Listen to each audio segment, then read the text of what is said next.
ஓம் Saravanabhava channel வாயிலாக உங்களை சந்திப்பதில் பெருமகிழ்ச்சி அடைகிறேன். இன்றைய பதிவு 2026-27 குரு பெயர்ச்சி பலன்கள். அதாவது குரு பகவான் இதுவரைக்கும் மிதுனத்தில் இருந்த குரு பகவான் இப்போ கடகமனைக்கு பயிற்சியாகிறார்.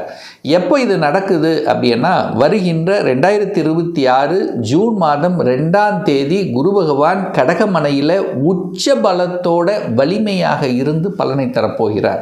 இந்த நிகழ்வு பார்த்திங்கன்னா 12 வருடத்துக்கு அப்புறம் குரு பகவான் உச்ச பலம் அடைய போகிறார். பொதுவாகவே குரு பகவான் பார்த்திங்கன்னா சுப காரியங்கள் செய்யக்கூடிய அதீத வல்லமை மிக்கவர்.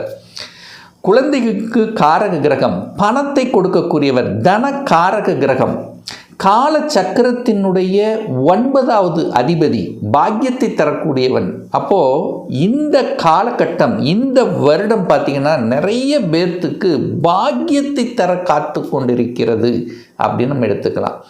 அப்போது இந்த குரு பகவான் உச்ச பலம் பெற்றிருக்கக்கூடிய குரு பகவான் பார்த்திங்கன்னா தன்னுடைய சொந்த நட்சத்திரத்தில் ட்ராவல் பண்ணுறார். புனர்பூச நட்சத்திரத்தில் ட்ராவல் பண்ண போகிறார். அடுத்து பூச நட்சத்திரத்தில் சனி பகவான் நட்சத்திரத்தில் ட்ராவல் பண்ண போகிறார். அடுத்து ஆயில்யம் புதன் நட்சத்திரத்தில் ட்ராவல் பண்ணி பலனை கொடுக்க போகிறார்.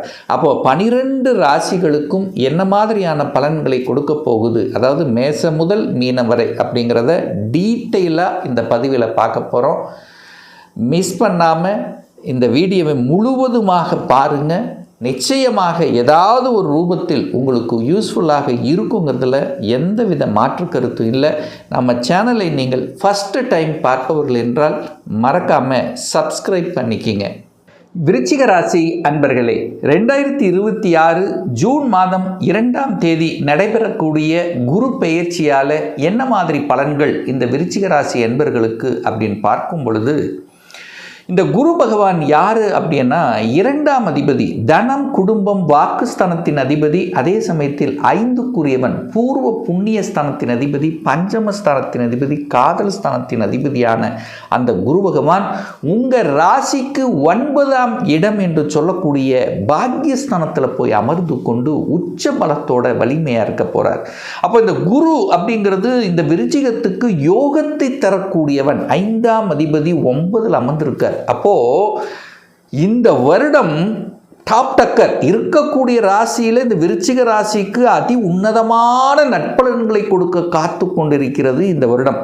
போன வருஷம் எதையெல்லாம் செய்ய முடியாமல் தவித்து கொண்டிருந்தீர்களோ, குடும்பம் சார்ந்த விஷயத்தில், பணம் சார்ந்த விஷயத்தில், குழந்தைகள் சார்ந்த விஷயத்தில், சுபகாரியங்கள் சார்ந்த விஷயத்தில் தடைகளையும் பிரச்சனைகளையும் அனுபவித்து கொண்டிருக்கக்கூடிய விருச்சிகத்துக்கு இந்த 2026 ஜூனுக்கு அப்புறம் பார்த்தீங்கன்னா இந்த ஒரு வருடம் ஒரு பொற்காலம் அப்படின்னு சொல்லுவேன்.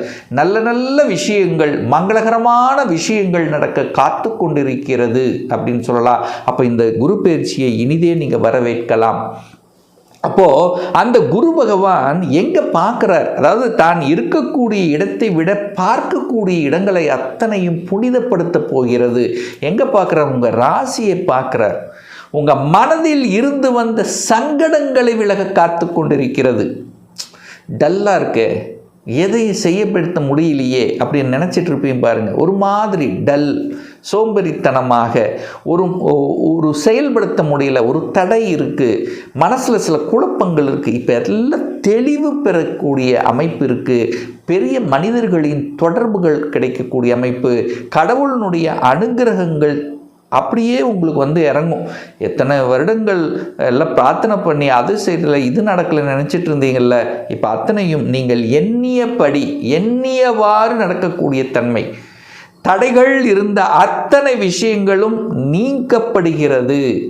புத்துணர்ச்சியோடு செயல்படக்கூடிய ஒரு வருடம், சந்தோஷம் தரக்கூடிய சில விஷயங்கள் உங்களுக்கு அமையக்கூடிய ஒரு நல்ல வருடமாகவே இந்த வருடம், இந்த குரு பெயர்ச்சிக்கு அப்புறம் விருச்சிக ராசி அன்பர்கள் எதிர்பார்க்கலாம். இந்த குரு அப்படிங்கிறது பொதுவாகவே தனகாரக கிரகம். அந்த தனகாரக கிரகம் எங்கே இருக்கார்? பாக்கியஸ்தானத்தில் உட்கார்ந்து உச்சமாக இருக்கார். 12 வருஷத்துக்கு அப்புறம் வந்திருக்கு. தன பாக்கியம், பணம் கொட்டப்போகிறது. பணம் கொட்டப்போகிறது என்ன, பண வழி, அதாவது பணம் வரக்கூடிய வழிகளில் இருந்து வந்த பிரச்சனைகள் அப்படியே அந்த தடையெல்லாம் நிறுத்திடும். உங்களுக்கு பணம் வரக்கூடிய வழிகளை அப்படி காமிக்க போகிறது. வேலையில் இருக்கிறீங்களா, வேலையில் உயர்வு கிடைக்கப் போகிறது. உங்களுடைய ஸ்டேட்டஸுக்கு தகுந்த மாதிரி, உங்களுக்கு என்ன படிச்சிருக்கிற மாதிரியான ப்ரமோஷன் கிடைக்க போகிறது. தொழில், என்ன தொழிலில் இருக்கிறீங்களோ அந்த தொழிலில் இந்த வருடம் நல்ல லாபம் கொளிக்க போகிறது. எந்த வியாபாரம் செய்தாலும் வியாபாரத்தின் மூலமாக தனம் பெருக போகிறது. இதுதான் பணமழை கொட்டப்போகுதுன்னு சொல்கிறேன். அப்போ நீங்கள் செய்யக்கூடிய எந்த விஷயமாக இருந்தாலும் போன வருடத்தை கம்பேர் பண்ணும்போது இந்த வருடம் ஒரு இரட்டிப்பு தன்மைங்கிறது கண்டிப்பாக நிச்சயமாக நீங்கள் எதிர்பார்க்கலாம். அப்போது பொருளாதார வழியில், அதாவது பொருளாதாரத்தில் இருந்து வந்த சங்கடங்கள் தீர்ந்துடும். ஏன்னா 2ஆம் அதிபதி தானே, இந்த விருச்சிகத்துக்கு 2ஆம் அதிபதி தனம், குடும்பம், வாக்குஸ்தானத்தின் அதிபதியான குரு பகவான் உச்ச பலம் பெறுகிறார். அப்போ குடும்பம் வலிமை பெறப்போகிறது. குடும்பத்தில் இருந்து வந்த பிரச்சனைக்கு தீர்வு கிடைக்கப் போகிறது. கணவன் மனைவிக்குள்ளே இருந்து வந்த சங்கடங்கள் விலகப் போகிறது. அப்போ குடும்பத்தில் சுப காரியங்கள் செய்கிறது. அப்போ குடும்பத்தில் மன மகிழ்ச்சியோடு இருக்கக்கூடிய ஒரு வருடமாக இருக்கும். ஒரு நல்ல என்ன சொல்கிறது, ஒரு குதூகலத்துடன் இருக்கக்கூடிய அமைப்புகள் இந்த வருடம் உண்டு. பேச்சும் சூப்பராக இருக்க போகிறது. உங்களுடைய அறிவுபூர்வமான செயல்பாடுகளில் ஈடுபட போகிறீர்கள். அதே சமயத்தில் கல்வியிலும் உயர்வு உண்டு. அதாவது சின்ன குழந்தைகள் விளையாட்டுத்தனமாக இருந்தவர்கள் எல்லாம் இப்போது நல்ல படிக்கணும், நல்ல மார்க் வாங்கணும் என்கின்ற அந்த எண்ண உணர்வை கொடுக்கக்கூடிய வருடமாக அமைகிறது. அதே சமயத்தில் பார்த்திங்கன்னா குரு லக்னத்தை பார்க்கறதுனால பெரிய மனிதர்களின் ஆதரவு, துணை, குருமார்களின் ஆசீர்வாதம் உங்களுக்கு பரிபூர்ணமாக கிடைக்கப்பெறும். அந்த குரு பகவான் 3ஆம் இடத்தை பார்க்கிறார். 3ஆம் இடம் என்பது என்ன, முயற்சி ஸ்தானம், தைரிய வீரியத்தை கொடுக்கக்கூடிய இடம் அந்த 3ஆம் இடம். ஒரு மனிதனுக்கு தைரியமாக வீரியமாக செயல்படணும். அதுக்கு இந்த வருடம் உங்களுக்கு துணை புரிகிறது. எதையும் பார்க்கலாம், எதையும் சாதிக்கலாம் என்கின்ற உத்வேகம் கிடைக்கும். தன்னம்பிக்கை வேணும். ஒரு மனிதனுக்கு மிக இம்பார்ட்டன்ட் அப்படின்னா தன்னம்பிக்கை. நான் ஜெயித்து விடுவேன். அப்போது இந்த வருடம் போட்டித் தேர்வுகளில் வெற்றி பெறக்கூடிய ஒரு வருடம். யார், இந்த விருச்சிக ராசி என்பர்கள் இந்த அரசாங்க எக்ஸாம் எழுதணும், இந்த குரூப் 1 குரூப் 2 எழுதணும், ஸ்டேட் கவர்மெண்ட் சென்ட்ரல் கவர்மெண்ட் சார்ந்த எக்ஸாம் எழுதணும், வங்கி பணியில் போகணும், ரயில்வேயில் போகணும், ஐஏஎஸ் ஐபிஎஸ் மாதிரி ஒரு உயர்ந்த பதவிக்கு போகணும் அப்படிங்கிற அந்த எண்ணங்கள் உங்கள் ஆழ் மனதில் தோன்றி அதை செயல்படுத்துவதற்குண்டான அத்தனை தன்மைகளும் உங்களுக்கு காண்பிக்கும். அதை கெட்டியாக பிடித்து கொள்வது விருச்சிகத்துக்கு சூப்பர். அப்போ போட்டித் தேர்வுகளில் வெற்றி, தூரதேச பிரயாணங்கள் மூலமாக அனுகூலம், ஆதாயம். என 9ங்கிறது தூரதேச பிரயாணம், 3ங்கிறது சிறுதூர பிரயாணங்கள். அப்போ பிரயாணங்கள் என்பது நிச்சயமாக உண்டு. அந்த பிரயாணங்களின் மூலமாக அனுகூலம், ஆதாயம் பெறக்கூடிய தன்மை, ஒப்பந்தங்கள் கிடைக்கும். புதிய புதிய ஒப்பந்தங்கள் கிடைக்கக்கூடிய ஒரு வருடமாக அமைகிறது. அதே சமயத்தில் 3ஆம் இடம் விற்பனை படிச்சோராக இருக்கும். ஏதாவது சேல்ஸ் பண்ணணும், அதாவது வியாபாரம், சேல்ஸ் சம்பந்தப்பட்ட விஷயங்கள் இருக்கின்றவர்களுக்கு சூப்பராக இருக்க போகுது. அதே சமயத்தில் பார்த்திங்கன்னா விற்பனை என்ன, அந்த ரியல் எஸ்டேட்டில் வீடு கட்டி விற்பனை செய்பவர்களுக்கெல்லாம் லாபத்தை கொடுக்கக்கூடிய ஒரு வருடம். ஏன்னா 3ஆம் இடம் என்பது விற்பனையை குறிக்கும். 4ஆம் இடத்துக்கு அது விரையாதிபதி. அப்போது யாரெல்லாம் வீடு விற்பனை ஆகலை அல்லது இடம் விற்பனை ஆகலை, இடம் விற்று வேற இடம் வாங்கணும், ஸோ இந்த மாதிரி விற்பனை என்கின்ற அமைப்பில் இருக்கக்கூடிய அத்துணை விருச்சிகத்துக்கும் ஒரு ஏற்ற வருடமாக இந்த குரு பயிற்சிக்கு அப்புறம் கண்டிப்பாக இருக்க போகுதுன்னு சொல்லலாம். 5ஆம் இடத்தை பார்க்குறார். 5 இதில் தான் எல்லாமே இருக்குது. சந்தோஷம், மகிழ்ச்சி, காதல், பூர்வீகம், குழந்தைகள், இதெல்லாம் சூப்பராக இருக்குது. இந்த குழந்தை பாக்கியம் இல்லை அப்படின்னு நினச்சிட்டு இருக்கிறவங்கெல்லாம் இந்த வருஷம் 100%, 100% எதிர்பார்க்கலாம். ஒரு 2 வருஷமாக குழந்தை இல்லை, 3 வருடமாக குழந்தை இல்லை, குழந்தை வர வேண்டும். அந்த குழந்தை வரம் ஒன்று கிடைத்தால் நம்மளுடைய வாழ்க்கையே எனக்கு, அதாவது வாழ்ந்த சந்தோஷம் நிறைவடைந்து விடும். எல்லாமே இருக்குது சார், தொழில் இருக்குது, வேலை இருக்குது, பணம் இருக்குது, உத்தியோகம் இருக்குது, எல்லாம் இருக்கும். ஒரு குழந்தை மழலை சத்தம் ஒன்று கேட்டாலே போதும். ஸோ அந்த மாதிரி எத்தனையோ தெய்வத்தை வழிபட்டு, எத்தனையோ பரிகாரங்கள் வழிபட்டு, எத்தனையோ ஒரு மாதிரி இருக்கக்கூடிய இந்த விருச்சிக ராசி அன்பர்களுக்கெல்லாம் இந்த வருடம் குழந்தை பாக்கியத்தை கொடுத்து அதன் மூலம் சந்தோஷத்தை அனுபவிக்கக்கூடிய ஒரு வருடமாக இருக்கும். ஏன்னா இயற்கையாகி அந்த இறைவன் கொடுத்த வரம். அந்த 1, 5, 9ன்னா கடவுளினுடைய ஸ்தானங்கள் அப்படின்னு சொல்லுவோம். ஸோ அந்த இடத்தை அந்த குரு என்கின்ற அந்த கடவுள் 1ஆம் இடம் லக்னத்தை பார்க்கிறார், 3ஆம் இடம் என்கின்ற முயற்சி ஸ்தானத்தையும் 5ஆம் இடத்தை பார்க்கின்ற காரணத்தால் நிச்சயமாக குழந்தை பாக்கியம் கொடுத்து குடும்பத்தில் சந்தோஷத்தை தரக்கூடிய ஒரு வருடமாக இருக்கும். பிள்ளைகளினுடைய படிப்பு சூப்பராக இருக்க போது. பிள்ளைகள் வெளிநாட்டில் போய் படிக்கக்கூடிய அமைப்பு, உயர்கல்வி படிக்கக்கூடிய பாக்கியம், தான் நினைச்ச இன்ஜினியர் படிக்கணும் அல்லது மருத்துவம் படிக்கணும், ஒரு வக்கீல் படிக்கணும், ஒரு ஆடிட்டர் ஆகணும். ஸோ எந்த எண்ணங்கள், ஏன்னா 5ஆம் இடம் மனம், அந்த உங்கள் மனசில் ஆழ் மனதில் எதை பதித்து கொண்டிருக்கிறீர்களோ, எதை தேக்கி வைத்து கொண்டிருக்கிறீர்களோ அதை செயல்படுத்தி வெற்றிகரமாக முடிக்கக்கூடிய ஒரு வருடமாக இந்த விருச்சிகத்துக்கு அமைய போகுது. அப்போ நிறைய பேர்த்துக்கு திருமணம் நடக்கும். ஏன்னா கடந்த ஒரு வருடமாகவே பார்த்தீங்கன்னா குரு பகவான் 8ல் போய் மறைஞ்சிட்டார், குடும்பாதிபதி போய் 8ல் மறைஞ்சிட்டார். குடும்பத்தில் பிரச்சனைகள், குடும்பத்தில் சங்கடங்கள், தனத்தில் பிரச்சனை, எத்தனையோ வரண பார்த்தோம், ஏதோ ஒரு வகையில் தட்டி கழித்து போகின்றது என்கின்ற அந்த ஒரு குறையோடு இருக்கக்கூடிய விருச்சிகத்துக்கு இந்த வருஷம் கெட்டி மூலம், அதாவது ஒரு சந்தோஷம் தரக்கூடிய திருமண பாக்கியத்தில் என்றியாகக்கூடிய அந்த ஒரு அற்புதமான நிகழ்வு இந்த வருடம் கண்டிப்பாக 100% எதிர்பார்க்கலாம். என குருவால் சுப கிரகத்தால் பாக்கியஸ்தானத்தில் இருக்கு.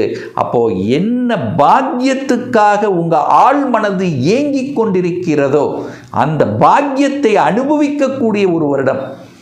ஒரு சிலர் பார்த்தீங்கன்னா கல்யாணம் ஆகிருப்பீங்க, சார் ஒரு வேலையில் தான் சார் எனக்கு பிரச்சனை, ஒரு நல்ல வேலை செட்டில் ஆயிடுச்சுன்னா போதும் அப்படின்னு நினச்சிட்டு இருப்பீங்க பாருங்க. அவங்களுக்கெல்லாம் நல்ல வேலை பாக்கியம் கிடைக்கக்கூடிய ஒரு அமைப்பு. சார் வேலை இருக்குது, தொழில் இருக்குது, திருமணம் மட்டும் ஆகலை அப்படின்னா திருமண பாக்கியங்கள் கொடுக்கக்கூடிய ஒரு அமைப்பு. சார் திருமணம் ஆயிருச்சு, எனக்கு வேலை இருக்குது, குழந்தை பாக்கியம் இல்லை, குழந்தை பாக்கியங்கள் கொடுக்கக்கூடிய அமைப்பு. சார் எல்லாமே இருந்தது, பொருளாதாரத்தில் தான் கஷ்டங்கள் வருது, அந்த பொருளாதார கஷ்டங்களை நீக்கக்கூடிய ஒரு பாக்கியமாக அமையும். ஒரு கடன் இருக்குது, அடைச்சிடலாம், அந்த தன்னம்பிக்கையை கொடுக்கக்கூடிய ஒரு வருடமாக இருக்கும். ரொம்ப இது சார் நான் ஒரு வெளிநாட்டில் போய் வேலை பார்க்கணும், இது ரொம்ப நாள் கனவு, அல்லது வெளியூரில் போய் இருக்கணும் அப்படின்னு இருக்கக்கூடியவர்களுக்கெல்லாம் சக்ஸஸ் கொடுக்கக்கூடிய ஒரு வருடமாகவே உங்களுக்கு அமையப் போகிறது. அப்போ இந்த வருடம் இந்த விருச்சிகத்துக்கு ஒரு பொற்காலம் சொல்லுவேன். நினச்சது நடக்கக்கூடிய, நல்ல விஷயங்களை கொடுக்கக்கூடிய, கடவுளினுடைய அனுகிரகத்தை கொடுக்கக்கூடிய, குழந்தை பாக்கியம், வீடு, வண்டி, வாகனம், அசையும் அசையா சொத்துக்கள் போன்றவைகள் கிடைக்கக்கூடிய ஒரு நல்ல குரு பயிற்சியாகவே இந்த விருச்சிகத்துக்கு அமையும் என்று சொன்னால் அது மிகையாகாது. இப்போ சொன்னது கோச்சார ரீதியாக ஒரு பொதுவான பலன்தான். குரு உங்கள் ஜாதகத்தில் எப்படி இருக்குன்னு பாருங்கள். ஆட்சி பலத்தோட ஸ்ட்ராங்காக இருக்காரா, உச்சமாக இருக்காரா, வர்க்கோத்தம பலம் பெற்றிருக்கா, இல்லை நீச்சமாக இருக்கா, யாரோட சேர்ந்திருக்கார், பாவ கிரகத்தோடு சேர்ந்திருக்காரா, இல்லை நல்லவர்களோடு சேர்ந்திருக்காரா, இல்லை எந்த பாவத்தில் 6, 8, 12 6, 8, 12 பாவத்தோடு கனெக்ட் ஆகிருக்கா என்பதை பொறுத்து, இப்போ நடக்கக்கூடிய தசாநாதன் புத்திநாதனை பொறுத்து நிச்சயமாக பலன் மாறும். அதில் எந்தவித மாற்று கருத்தும் இல்லை. ஏன்னா ஒவ்வொருத்தரும் டிஃப்ரெண்ட் இல்லை, ஒவ்வொருத்தருடைய ஜாதக அமைப்பும் கண்டிப்பாக வேறுபாடாகத்தான் இருக்க போகுது. ஒரு துல்லிய பலன் இந்த 2026 சொந்த தொழில் செய்வதற்கான கொடுப்பினை உங்கள் ஜாதகத்தில் இருக்கிறதா, அப்படி இருக்கக்கூடிய பட்சத்தில் எப்போ நம்ம சொந்த தொழில் ஆரம்பிக்கலாம், இந்த 2026 எந்த கோர்ஸ் எடுத்து படித்தா நல்லாயிருக்கும், என்னுடைய ஜாதகப்படி விதி கொடுப்பினைப்படி எந்த கோர்ஸ் நமக்கு ஆப்டாக இருக்கும், எப்போ ப்ரமோஷன் கிடைக்கும், திருமணம் தடைப்பட்டு கொண்டே இருக்குது, எப்போ தான் சார் திருமணம் நடக்கும், எப்போ வீடு கட்டுவேன், எப்போ ப்ரமோஷன் கிடைக்கும், எப்போ குழந்தை பாய் கிடைக்கும், இது போன்ற கேள்விகளுக்கு துல்லியமான பதிலை நம்மால் கூற முடியும். ஒரு பர்சனல் கன்சல்டேஷன் எடுத்துக்கணும், ஒரு சுயஜாதகம் பார்க்கணும் என்று விருப்பப்படக்கூடிய அன்பர்கள் டிஸ்பிளே தெரியக்கூடிய நம்பருக்கு வாட்ஸ்அப் மூலயமாகவோ அல்லது ஃபோன் கால் மூலயமாகவோ தொடர்பு கொண்டு அப்பாயின்மெண்ட் பெற்றுக்கொண்டு நேரடியாகவோ அல்லது ஆன்லைன் மூலமாகவோ கன்சல்டேஷன் எடுத்துக்கலாம். நம்மளுடைய அலுவலகம் கோயம்புத்தூரில் அமைந்துள்ளது. அதாவது கோயம்புத்தூரிலிருந்து மேட்டுப்பாளையம் செல்லும் வழியில் வெள்ளக்கிணர் பிரிவு அன்னபூர்ணா ஹோட்டலுக்கு அருகாமையில் அமைந்துள்ளது. பிரியர் அப்பாயின்மெண்ட் வாங்கிட்டு நேரடியாக கன்சல்டேஷன் எடுத்துக்கலாம். மீண்டும் ஒரு நல்ல பதிவில் உங்களை சந்திக்கும் வரை உங்களிடமிருந்து விடைபெறுவது உங்கள் அஸ்ட்ராலஜர் டாக்டர் சதீஷ்.